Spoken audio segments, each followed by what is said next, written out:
Kung kita nabuhi pa sa panahon sa mga tinun-an ni Jesus, sayon kaha ang pagtuo nga si Jesus na banhaw, dili kaha sama kanila kita usab magduha-duha.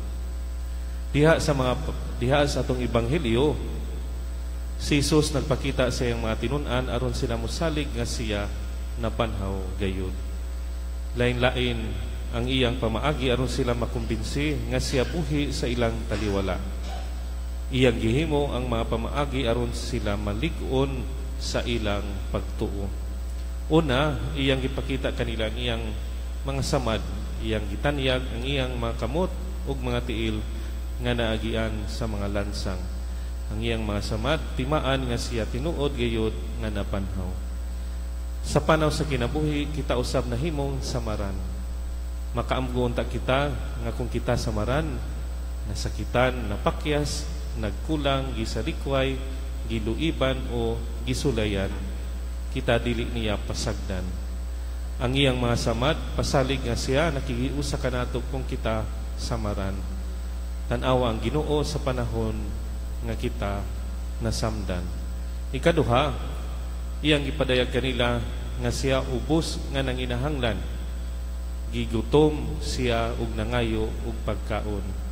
Siya mikaon sa atubangan nila, nagpaubos siya nga mikaon sa iyang panginahanglan. Sa atong kinabuhi, maamguhan unta nato ang presensya sa Ginoo diha sa pagbati sa mga kabus nga nanginahanglan, diha sa mga gigutom ug naglisod, nagpaduol ug naghulat ang Ginoo sa atong hinabang. Pakana ang Ginoo diha sa mga kabus. Ikatulo, iyang gipasalig kanila nga siya buhi diha sa iyang mga pulong ug panaad nga matuman gayud. Ang iyang gisulti mahitabo gayud ug dili niya pakyason ang iyang saan. Diha sa atong kinabuhi, ang pulong sa Dios atong kalig-on, tinuod ug dili bakak ang gisulti sa atong Ginoo gikan sa iyang gisulti kita mabuhi bisan sa panahon sa kalipog ug pagsulay. Palandungan ang pulong sa Ginoo sa kanunay. Ang Dios na banhaw gayud ug buhi sa atong taliwala. Sa kanunay siya atong tan-awon, makanon ug palandungan.